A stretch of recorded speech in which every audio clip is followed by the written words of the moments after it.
안녕하세요. 본 강의를 맡게 될 아주대학교 한경식입니다. 오늘은 첫 번째 수업 시간으로 강의 소개부터 진행을 하도록 하겠습니다. 강의 목표는 다음과 같습니다. 머신러닝 알고리즘에 대한 기초적인 내용을 이해하고 실습을 통해서 머신러닝 작동 원리에 대해서 학습을 하는 것입니다. 그래서 본 강의를 수강을 하고 나면 다음과 같은 학습의 결과를 기대할 수가 있는데요. 첫 번째는 머신러닝 학습을 위한 파이썬 언어 핵심 요소 이해, 둘째, 필수 지도 및 비지도 머신러닝 알고리즘에 대한 이해. 세 번째는 실습을 통한 머신러닝 모델 구축 과정 및 프로젝트 진행에 대한 이해. 네 번째는 중급 이상의 머신러닝 및 딥러닝 학습을 위한 기반을 마련하는 것입니다.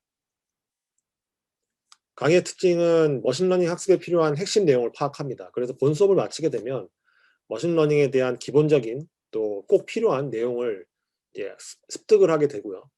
또 챕터별 이론과 실습의 유기적인 연결을 통해 기초 필수 머신러닝 개념을 이해하고 또 추가 미니 프로젝트 실습을 통해서 머신러닝 활용에 대한 이해도 진행을 합니다. 저는 현재 아주대학교 컴퓨터공학 및 인공지능학과에 소속 중인 한경식입니다. 저는 지금 현재 아주 HCI (Human Computer Interaction Laboratory를 운영하고 있으며 HCI 인간에 대한 이해와 인공지능의 활용에 대한 연구를 진행을 하고 있습니다. 본 수업에서는 머신러닝은 결국에는 데이터 과학, 우리가 많이 얘기하는 데이터 사이언스와 관련이 높은데 데이터 사이언스에 대해서 간단히 소개를 하는 시간을 갖도록 하겠습니다. 머신러닝이 무엇이냐라는 질문을 했을 때 머신러닝이라는 것은 기계가 어떤 데이터를 가지고 학습을 시켜서 이해할 수 있도록 만드는 것인데 결국 그 기계를 통해서 우리는 새로운 인사이트, 관점을 얻고 이 얻은 관점으로 어떤 액션을 취하게 되는 것입니다. 그래서 빅데이터가 있으면 어떤 머신러닝을 통해서 인사이트, 어떤 관점, 새로운 어떤 시각을 얻고 그걸 기반으로 또 액션에 취한 어떤 행동을 할 수 있는 것이고 데이터 사이언스의 역할이 이런 과정들을 연결을 시켜주는 것입니다. 그래서 어떤 인사이트에서 데이터 프로덕트, 어떤 프로덕트를 만드는 것인데 어떤 기업에서는 이런 인사이트를 가지고 또 기업의 이윤 창출에 도움이 될 수 있는 방향을 설정할 수가 있는 거죠.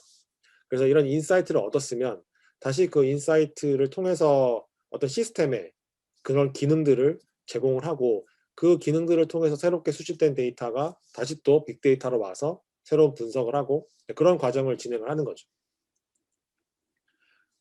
그래서 이제 우리가 구글 트렌드라는 구글에서 얼마나 많은 키워드 이제 서치, 키워드 검색이 있었는지를 확인할 수 있는 그런 사이트가 있는데 그런 서비스를 제공을 하는데 데이터 사이언스와 빅데이터와 머신러닝에 관련된 키워드가 굉장히 계속적으로 증가하고 있다는 것을 알 수가 있고 이는 이제 많은 사람들이 이 세 가지 키워드에 대해서 관심이 높을 뿐만 아니라 많은 기업들이 또 이러한 기술에 대해서 또 활용을 하고자 하는 그 높은 의지를 볼 수가 있습니다.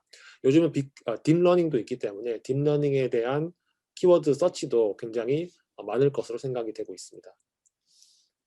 그래서 머신러닝의 적용 사례는 사실 굉장히 많고 지속적으로 새로운 분야에 계속 적용이 되고 있습니다. 그래서 웹서치라든지 컴퓨테이셔널 바이올로지라고 해서 이제 컴퓨터 기반의 어떤 생명공학을 하는 것이고 어떤 파이낸스, 재정 관련된 거, 이커머스, 또 우주 탐험, 또 로보틱스, 인포메이션 추출하는 거, 소셜 네트워크, 디버깅 등등 여러 가지가 있고 개인적으로 가지고 있는 데이터나 본인이 관심 있어 하는 어떤 도메인에 대한 데이터도 활용을 할 수가 있습니다. 머신러닝의 어떤 데이터로서. 그래서 이제 우리가 인사이트에서 데이터 프로덕트를 이끌어내고 싶은 건데 예를 들면 아마존이라는 예제를 들었을 때 아마존이 원래는 지금 굉장히 큰 인터넷 기업이지만 원래 아마존은 이제 책을 파는 기업이었거든요. 온라인에서. 근데 이제 기본적으로 그러니까 책의 판매가 굉장히 중요한 그런 회사인데 이 책을 팔려고 하면 단순히 그냥 책을 아무한테나 팔 수 있는 것이 아니라 책을 좋아할 만한 소비자를 찾고 어떤 책을 그래서 그 소비자에게 추천을 해 줌으로써 책의 그런 판매를 늘릴 수가 있는 거죠. 그럼 우리가 인제 소비자의 어떤 추천을 하고자 할 때 소비자의 인적 정보가 있을 수도 있고 이 소비자가 이전에 샀던 책, 상품이 무엇인지 볼 수도 있고 혹시 이 소비자가 어떤 리뷰를 남겼을 수도 있잖아요. 그러면 그런 것들을 기반으로 해서 좋아할 만한 책을 고르고 추천을 해서 과연 이 추천된 책이 그러니까 이 추천한다는 것이 인사이트로부터 데이터 프로덕트 어떤 기능적인 역할을 하는 거죠. 그래서 서비스를 제공을 하는데 과연 이 유저가 이제 이 책을 과연 구입할지 안 할지에 대한 그런 새로운 데이터로 또 바뀌게 됩니다. 그러면은 이런 선순환을 통해서 데이터는 계속 쌓이고 추천 알고리즘은 예를 들면 이 소비자를 더 잘 이해하는 그런 알고리즘으로 발전될 수가 있는 것이죠. 그래서 이제 잠재적 고객을 찾는 것이 굉장히 중요합니다. 온라인에서 판매한 데이터들은 사실 우리가 오프라인에 가서 다 볼 수 없잖아요, 온라인의 데이터를. 왜냐하면 온라인은 모든 데이터를 가지고 있지만 오프라인에서는 그중에서 잘 팔릴 것 같은, 구매를 많이 할 것 같은 것만 따로 선별해서 오프라인에 있는 거죠. 근데 온라인에서는 이런 아이템의 개수가 굉장히 많기 때문에 최선의 방법으로 유저에게 어떤 아이템을 추천하는 것이 굉장히 중요합니다. 그래서 이 방법을 통해서 계속 데이터를 수집을 하고 또 사람들의 선호도를 파악을 하고 그런 과정들을 진행을 하는 것이죠. 그래서 실행할 수 있을 정보라는 뜻은 이미 기록된 데이터에 실시간 새로운 데이터까지 합쳐져서 예측을 하는 겁니다. 그러니까 우리가 이제 말은 이렇게 쉽지만 이미 기록된 데이터도 엄청 많고 또 종류도 다양하고 실시간으로 계속 새롭게 들어오는 데이터의 양도 굉장히 많기 때문에 이런 것들을 잘 조합을 해서 좋은 예측 모델을 만드는 것이 중요하겠습니다. 예측을 이런 식으로 오늘의 날씨, 뭐 내일의 날씨 이럴 것이다 라고 했을 때 사람들이 이제 이것을 신뢰하고 뭔가 액션을 취할 수 있도록 하는 것이 중요한 거죠. 그럼 정보를 이제 보여주는 방법에 있어서도 이런 어떤 시각화 기법을 통해서 보여주고 이런 것들이 적절히 되었고 사람들이 신뢰를 할 때 실제 사람들이 이 날씨에 맞추어서 어떤 옷을 입고 어떤 이런 소지품을 챙겨가야 될지를 결정할 수가 있는 겁니다. 데이터는 정말 모든 곳에 있죠. 그래서 현재 우리가 쓰고 있는 스마트폰 데이터도 계속 수집이 되고 있고 우리가 어떤 앱을 쓰고 있는지 우리가 어디에 지금 있는지 우리가 운동을 하고 있는지 이런 것도 알 수가 있고요. 또 누구와 통화하는지 이런 정보. 공공 데이터 같은 경우는 우리 공공 데이터죠. 뭐 주차 데이터가 될 수가 있고 날씨 데이터가 될 수도 있고 교통 데이터가 될 수도 있고 의료 데이터도 이제 이런 병원에서 많은 환자 데이터들이 쌓이고 있기 때문에 그 데이터를 활용을 해서 또 새로운 환자를 위한 새로운 서비스를 또 제공할 수도 있고 또 의사나 간호사 입장에서 발견하지 못했던 어떤 증상도 발견할 수가 있겠죠. 금융 데이터도 우리가 요즘 다 모바일로 금융하잖아요. 그래서 그런 우리가 모바일로 하고 있는 그런 금융에 대한 우리 활동들 그리고 여러 가지 또 어떤 추천 상품도 우리 받을 수가 있고요. 그런 금융 데이터를 많이 활용을 하고 있습니다. 또 물론 이런 보안의 이슈도 많기 때문에 이런 빅데이터를 기반으로 또 보안에 대한 연구도 많이 진행되고 있습니다. 자, 그러면 데이터 양이 얼마나 많이 증가하고 있느냐? 그 증가량은 사실 말로 표현할 수 없을 정도로 굉장히 크고요. 계속적으로 증가하고 있고 이 증가의 속도가 선형으로 증가하는 것이 아니라 이런 익스포넨셜하게 지수로 증가하고 있습니다. 그렇기 때문에 이제 데이터가 굉장히 많아지고 이 데이터가 많기 때문에 더 사람을 위해서 이제 유용하게 쓸 수 있는 방법들이 굉장히 많겠죠. 그리고 이 데이터를 처리하는 것 자체도 큰 이슈이긴 합니다. 그래서 이런 인포그래픽스를 보면은 데이터 양이 계속 증가하고 있고 예를 들면 소셜 미디어에서 얼마나 많은 양의 데이터가 계속 생산이 되고 있는지 우리가 지금 가만히 있고 이 수업을 듣는 상황에서도 많은 데이터들은 공유가 되고 또 발생하고 있죠. 그래서 데이터 과학을 위한 기술이라는 측면에서 이제 우리 수업이 가지고 있는 목표 중에 하나인데 어떤 프로그램을 통해서 실제 데이터를 분석해 볼 수 있는 그런 실습을 해보는 겁니다. 기본적으로 파이썬 프로그래밍을 쓰는 거고 또 통계학도 필요하고 기계학습, 어떤 학습을 위해서 또 대규모 데이터 분석을 할 수 있는 겁니다. 또 이런 것들을 통해서 액셔너블 인사이트, 정말 이 빅데이터로부터 어떤 좋은 발견을 해서 그걸 기반으로 수행을 할 수 있는 그런 방향으로 가는 것이 데이터 과학에서 중요한 요소입니다. 그래서 데이터 과학은 데이터에 대한 열정, 문제를 분석적으로 연결하고 공학적인 솔루션, 그죠? 뭐 100% 공학적일 필요는 없습니다. 어떤 도메인, 전문적인 솔루션도 필요하고요. 호기심을 보여줄 필요가 있고 또 커뮤니케이션도 중요합니다. 아까 얘기했듯이 파이썬의 언어가 데이터 과학을 더욱더 많은 사람들이 할 수 있게 해주는 좋은 그런 도구가 되었습니다. 그래서 이제 이런 파이썬에 대한 공부가 이제 중요합니다. 이제 머신러닝 하기 위해서. 그래서 데이터 분석 모델은 굉장히 많은데요. 통계 분석이 있고 여기 군집, 연관, 분류, 회귀 해서 이런 것들이 우리가 데이터 마이닝, 또 머신러닝, 딥러닝 이렇게 얘기를 합니다. 이 복잡도가 더 올라가는 것이죠. 그리고 데이터 결과를 또 시각화해 주는 것도 굉장히 중요합니다. 그런 의미에서 시각화에 대한 기술도 잘 알아둘 필요가 있습니다. 파이썬을 쓰는 이유는 읽고 배우기가 쉽고요. 또 온라인 커뮤니티가 굉장히 활발합니다. 오픈 액세스이기 때문에 모든 사람들이 쓸 수 있고 또 계속적으로 발전하고 있습니다. 지속적으로 라이브러리가 업데이트되고 또 새로운 라이브러리도 계속 제공이 됩니다. 그래서 더욱더 개발자나 이제 코드를 다루는 사람들이 더 많은 어떤 시각화라든지 데이터 분석이라든지 이런 것들을 조금 더 편리하고 쉽게 할 수 있도록 그런 라이브러리들이 제공되고 있습니다. 이 데이터 사이언스를 위한 모든 단계에 최적화되어 있고 우리 수업에 배울 주피터 노트북이라는 굉장히 강력한 툴을 제공을 해서 이 툴을 통해서 조금 더 파이썬을 쉽게 쓸 수 있고 머신러닝도 쉽게 할 수가 있습니다. 네, 그러면은 축구 데이터 분석이라는 예제를 통해서 우리가 조금 더 데이터 사이언스에 대해서 살펴보도록 하겠습니다. 자, 그리고 축구 데이터를 볼 텐데 이제 축구 데이터 같은 경우는 우리가 축구 게임을 생각해 볼 수가 있습니다. 축구 게임 같은 경우는 이제 선수들이 있고 선수들을 능력을 나타내는 이제 능력치들이 쭉 있는데 그런 데이터를 기반으로 우리가 의미 있는 축구 그룹을 한번 생성해 보고자 하는 겁니다. 그래서 내가 선호하는 선수와 비슷한 성향을 가진 선수를 찾는 게 목적이고 또 분석을 통해서 팀을 구성하는 것도 목적입니다. 그래서 데이터 사이언스 프로젝트에서 중요한 단계가 이제 여기서는 5가지로 우리가 정리해 봤는데 처음에는 수집입니다. 그래서 정제되지 않은 데이터, 그러니까 우리가 raw 데이터라고 하는데 이 데이터를 수집을 하고 준비 과정에 들어가면은 이제 데이터, 수집된 데이터를 확인을 하고 또 시각화를 하고 전처리 작업을 진행을 합니다. 이 과정이 끝나고 나면 데이터가 이제 깨끗하게 준비가 되어 있다라고 우리가 볼 수가 있고요. 이 데이터를 기반으로 이제 우리가 사용하고자 하는 이제 특성을 선택을 하고 또 모델, 알고리즘을 선택을 해서 실제 모델을 구성을 합니다. 그래서 모델을 구성한 다음에 모델의 결과가 어떻게 나오는지를 분석을 하는 과정을 거칩니다. 다음 단계는 보고 단계인데 이 결과를 이제 보고를 해야 되죠. 그래서 제3자가 이해할 수 있도록 이 결과를 보고를 하는 것이고 이 결과 보고를 통해서 이 결과를 충분히 다시 적용을 시켜 보겠다라는 단계가 되면은 그게 수행인데 그 과정을 통해서 실제 모델의 결과를 이제 활용을 하는 것입니다. 그래서 이 활용 작업을 통해서 다시 데이터가 수집이 될 것이고 그 데이터를 다시 준비를 하고 이 과정을 계속 선순환의 과정이 진행이 되는 거라고 볼 수가 있습니다. 그래서 우리가 다양한 데이터를 수집을 하고자 할 텐데 이 데이터 수집에서 여러 가지 이제 과정들이 있습니다.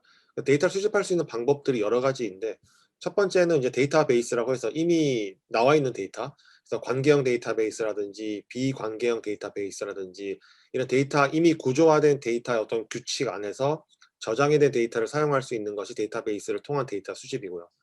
텍스트 파일 같은 경우는 이게 CSV라고 해서 이제 엑셀과 비슷한 겁니다. 엑셀과 비슷한 건데 어떤 엑셀의 테이블 형태로 저장되어 있는 데이터를 우리가 쓰는 것이고 그리고 텍스트는 이제 텍스트 우리 메모장이라든지 이런 텍스트 파일에 들어가 있는 데이터를 활용할 수도 있습니다. 실시간 피드는 계속 우리가 데이터가 수집이 되는 단계를 얘기하는 그런 과정을 얘기하는 것인데 그 과정을 통해서 수집된 데이터를 이야기하는 것입니다. 그래서 센서 데이터는 우리가 뭐 스마트폰이라든지 어떤 기상에 대한 데이터는 계속 실시간으로 수집이 되잖아요. 그래서 실시간으로 수집이 되는 데이터를 활용할 수도 있고 온라인 플랫폼 뭐 트위터나 뭐 인스타그램이나 페이스북처럼 많은 사람들이 계속적으로 이제 데이터를 올리는데 그 데이터를 우리가 활용할 수도 있고 뭐 날씨 정보라든지 미세먼지 정보라든지 교통 정보라든지 이런 계속 실시간으로 수집되는 데이터를 우리가 활용할 수가 있습니다. 그래서 우리가 이제 데이터가 준비가 되면 또 통계 기법을 통해서 데이터를 한번 살펴볼 수가 있는 겁니다. 여기서 이제 파이썬의 하나의 코드인데 이건 축구 데이터입니다. 축구 데이터를 기반으로 이런 어떤 숫자들이 들어가 있는지를 우리가 확인해 볼 수가 있죠. 그래서 이런 테이블 형식으로도 우리가 확인해 볼 수가 있습니다. 그 다음에 이제 우리가 데이터를 받고 나서 데이터 정리 과정이 필요한데 이 데이터 정리가 필요한 이유는 실제로 이제 실제 데이터, raw 데이터를 우리가 수집을 했을 때 누락된 데이터가 있을 수도 있고 필요 없는 데이터가 있을 수도 있고 또 널 데이터가 있을 수도 있습니다. 그러면은 널 데이터라는 거는 이제 비어 있는 데이터라고 보면 되는데요. 이런 데이터를 우리 정리를 할 필요가 있는 거죠. 그냥 이런 데이터를 그대로 써버리면 제대로 정제되지 않은 데이터로 모델을 학습하게 되면 그 모델이 이제 큰 의미가 없는 모델이 돼버리는 겁니다. 데이터를 정리하는 방법이 여러 가지가 있는데 이제 그냥 지워버리는, 삭제해버리는 방법도 있고 어떤 방법을 통해서 예를 들면은 평균값을 쓴다든지 주변의 값에 대해서 아니면 앞에나 뒤에 있는 데이터를 그대로 그냥 카피를 한다든지 아니면 그냥 0으로 채운다든지 등등 여러 가지 방법이 있는데 이런 방법들을 통해서 데이터를 버리지 말고 좀 활용을 할 수 있는 그런 방안도 있습니다. 또 데이터를 우리가 봤을 때 전전 슬라이드에서 테이블 형태로 데이터 숫자만 적혀 있는 거로 이제 데이터를 확인해 볼 수도 있지만 어떤 시각화를 통해서 데이터가 어떻게 분포되어 있는지를 우리가 확인해 볼 수가 있는 거죠. 이렇게 되면은 우리가 이제 숫자로만 봤을 때 우리가 놓칠 수 있는 부분을 확인할 수 있다는 또 장점이 있습니다. 이런 데이터를 우리가 수집을 이제 해서 정제를 거치게 되면 이제 모델링 과정을 거치는데 그 모델을 할 때 크게 이제 머신러닝에서는 지도학습과 비지도학습이 있습니다. 지도학습은 이미 정답이 있는 데이터를 학습을 하는 것을 의미하고 비지도학습은 정답이 없는 데이터를 학습을 하는 겁니다. 그래서 각각에 대한 좀 보다 더 구체적인 내용은 이제 이 수업을 통해서 우리가 이제 학습을 할 예정입니다. 여기서는 이제 reinforcement learning이라고 해서 이제 강화학습도 있지만 강화학습은 일단 지도와 비지도에 대한 이해가 다 된 후에 차후에 이제 학습하는 것이 더 바람직하기 때문에 이제 이 강의에서는 다루지는 않습니다.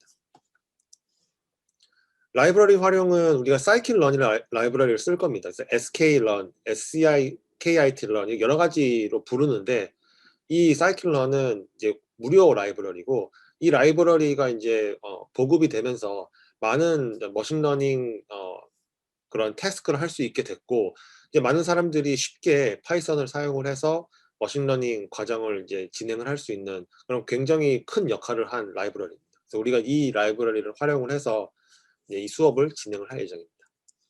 자, 그러면은 축구 데이터 분석을 다시 이야기해 보도록 하겠습니다. 축구 데이터에서 우리가 이제 선수를 표현할 수 있는 다양한 지표들이 있다고 했는데, 예를 들면은 뭐, 애줄리티라고 해서 얼마나 빠른지, 리액션 타임이라고 해서 얼마나 반응 속도가 빠른지, 샷 파워라고 해서 이제 공을 차는 그 힘이죠. 그 다음에 스프린트 스피드라고 해서 짧은 거리를 얼마나 빠르게 가는지, 이런 선수들을 표현할 수 있는 선수의 능력치를 표현할 수 있는 이런 여러 가지 지표들이 있는데, 예를 들면은 뭐 이 선수의 헤어스타일이라든지 이 선수가 좋아하는 영화들에 대한 어떤 정보도 있다고 가정을 하면 실제로 우리가 축구 선수들을 그룹핑하기 위해서는 사실 이 나머지 두 개 빨간색 표시된 것들은 이제 굳이 필요가 없는 것이죠.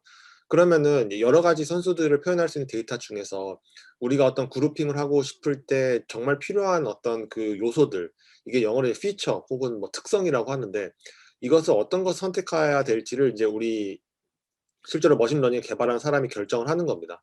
요 예제에서는 사실 요 4 개를 선택하는 것이 조금 더 선수들을 그룹핑하는 데 적절하겠죠. 또한 새로운 요소를 만들 수도 있는데, F라는 것은 우리가 이제 함수입니다. 영어로 function인데, 함수를 우리가 구성을 해서 그 함수에 어떤 값들이 들어가게 하고 그 값들을 기반으로 이 함수를 통해서 새로운 값을 도출해낼 수 있는데, 그런 새로운 값을 통해서 우리가 또 새로운 또 값을 사용을 할 수 있고 또 특성으로 사용을 할 수가 있는 거죠. 그래서 이런 데이터 처리 과정을 거치고 이제 특성 분석을 거치고 나서 또 특성 추출을 거치고 나서 실제 우리가 이제 알고리즘을 군집화 알고리즘을 사용을 해서 이제 군집을 할 텐데, 사이클런에서는 이런 군집 알고리즘들을 쉽게 사용할 수 있도록 이 코드를 제공을 합니다. 그래서 우리 입장에서는 이 코드를 일일이 다 알고리즘을 구성할 필요 없이 이미 주어진 함수를 쓰면은 머신러닝 함수를 쓰면은 아주 편하게 머신러닝 작업을 진행을 할 수가 있는 겁니다. 그래서 파이썬에서는 예를 들어 우리가 K-means 클러스터링이라는 알고리즘을 사용하고 싶으면 실제로 사용하는 그 코드 작업은 이 한 줄이면 충분한 겁니다. 물론 이 한 줄을 위해서 데이터 처리 과정, 전처리 과정이 들어가긴 하지만 이 클러스터링 코드 자체는 굉장히 짧고 우리가 이 사용법만 알고 있다면은 쉽게 군집화 알고리즘을 구성을 할 수가 있고 또 군집을 할 수가 있는 겁니다. 그래서 인제 군집 결과가 나오고 나면은 이 결국에는 우리가 이 군집 결과를 해석을 해야 되는데, 이 군집 결과가 예를 들면 뭐 5 개의 군집이 나올 수도 있고 10 개의 군집이 나올 수도 있고 뭐 더 많은 군집이 나올 수도 있겠죠. 그러면은 각각 군집에 일정한 수의 선수가 들어가는 건 아니거든요. 어떤 군집은 선수가 많이 들어갈 수도 있고 어떤 군집은 선수가 굉장히 적게 들어갈 수도 있습니다. 그렇게 되면은 우리가 인제 이 군집에 들어간 선수들을 보면서 이게 적절하게 됐는지를 한번 다시 재평가를 해야 될 필요가 있습니다. 그래서 여기서는 얘기하고 싶은 거는 이제 알고리즘 결과를 굳이 100% 그냥 따르기보다는 이 결과를 한번 보고 최종적인 결정은 이 모델을 만든 사람이 결정하는 겁니다. 그래서 뭐 선수가 너무 적은지, 뭐 그룹이 너무 적은지 이런 것도 확인해 볼 수가 있고요. 또 군집화에서 사용됐던 요소를 또 변경해 주어서 새로운 요소를 도출할 수도 있습니다.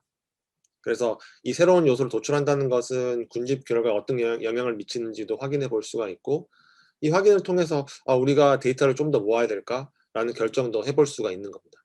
그래서 이런 과정이 결국에는 이 결과를 통해서 다시 모델을 재구성하고 또 모델을 조금 수정을 해서 조금 더 나은 결과를 낼 수 있도록 할 수 있는 그런 과정을 계속 거치는 것이고, 그런 과정을 통해서 결국 이 모델을 개발하고자 하는 사람이 만족할 만한 모델 결과를 나중에 도출해 낼 수가 있는 겁니다. 자, 이 사이클런에서는 이 머신러닝 과정을 쉽고 빠르게 할 수 있도록 여러 가지 기능들을 제공해 주는데, 이 표는 이제 참고를 하면 될 것 같고요. 크게는 이 클래시피케이션, 분류, 리그레션, 회귀, 클러스터링, 군집, 또 디멘셔널리티 리덕션이라고 해서 차원 축소, 이 네 가지의 큰 기능을 제공을 한다고 보면 되고, 우리의 각각의 기능에 대해서는 이제 이 수업 시간에 다룰 예정입니다. 그래서 이 사이클런이 이런 식의 과정을 편하게 할 수 있도록 도와준다라는 개념을 이제 알고 가면 되고, 어 이 수업이 끝났을 때 이 각각의 개념에 대해서 이해를 할 수 있고, 실제 코드 작업을 통해서 어떻게 이제 구현이 되는지도 확인할 수 있습니다. 그래서 그 과정을 잘 학습을 하고 이해하는 것이 이 수업의 목적이라고 보면 될 것 같습니다. 네, 지금까지 수업에 대한 간단한 소개를 마쳤고요. 이제 다음 영상에 배울 내용은 데이터 관련 내용 학습입니다. 그래서 우리가 수집, 종류, 데이터 형식, 타입, 또 데이터 행렬에 대해서, 또 데이터의 품질에 대해서 학습을 할 예정입니다. 자, 본 영상은 이것으로 마치도록 하겠습니다. 수고하셨습니다.